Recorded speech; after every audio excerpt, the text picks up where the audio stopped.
Hello friends, நீங்களாம் எப்படி இருக்கீங்க? இப்போது பாலக்கீரையில் சப்பாத்திக்கு தொட்டுக்கிற சைட் டிஷ் பண்ண போகிறோம். அது வந்து பாலக் பன்னீர் நான் வீட்டிலே செஞ்சுருக்கேன், கடையிலேருந்து வாங்கி வந்திருக்கேன். பாலக்கீரையை 5 நிமிஷம் 10 நிமிஷம் சுடு தண்ணியில் இந்த கீரையை வாஷ் பண்ணிவிட்டு, அதுக்கப்புறம் இதில் ஒரு துண்டு இஞ்சியும் 4 பச்சை மிளகாய் உங்களுக்கு காரத்துக்கு ஏற்ற மாதிரி சேர்த்துக்கோங்க. குவான்டிட்டிக்கு ஏற்ற மாதிரி சேர்த்துருக்கேன், நிறையா இருக்கிறதுனால கொஞ்சம் தண்ணி விட்டு இதை நீங்கள் அரைச்சி வச்சுக்கோங்க.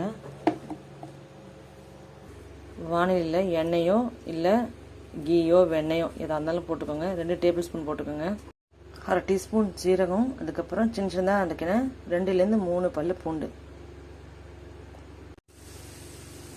1/4 டீஸ்பூன் மஞ்சள் தூள், 1/2 டீஸ்பூன் கரம் மசாலா தூள், அதுக்கப்புறம் காரத்துக்கு ஏற்ற மாதிரி சில்லி பவுடர் போட்டுக்கோங்க. ஏற்கனவே பச்சை மிளகாய் போட்டிருக்கோம், அதனால் கொஞ்சமாக மஞ்சள் தூள் எல்லாத்தையும் போட்டுக்கோங்க.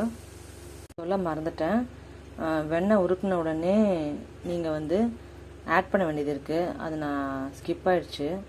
இப்போ என்ன பண்ணோன்னா, இதுக்கெலாம் முன்னாடி எண்ணெய் விட்டிங்கள்ல, நான் வெண்ணெய் சேர்த்துருக்கேன். அதில் ஒரு 2 பட்டை, ஒரே ஒரு கிராம்பு, ஒரு ஏலக்காய் சேர்த்துக்கோங்க.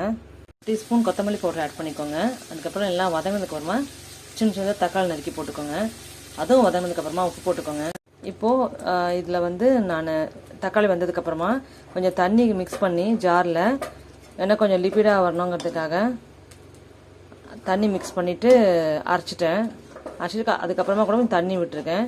இதை கொஞ்சம் கொதிக்கிட்டோம். அந்த கீரை கொதிச்சதுக்கப்புறமா நீங்கள் உங்கள் டேஸ்ட்டுக்கு ஏற்ற மாதிரி உங்கள்கிட்ட க்ரீம் இருந்தால் விட்டுக்கோங்க. இல்லைன்னா முந்திரி பருப்பு அரைச்சி இதில் டேஸ்ட்டுக்கு என்ஹான்ஸ் பண்ணுறதுக்கு இதில் சேர்க்கலாம்.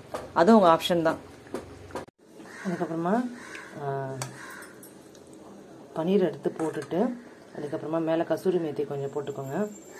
கொஞ்சம் டேஸ்ட்டை என்ஹான்ஸ் பண்ணி கொடுக்கும். அதனால தான் எங்கள் வீட்டில் பண்ண கார்லிக் பட்டர் நான் அதுக்கு தான் இப்போ இதை வச்சு சாப்பிட போகிறோம்.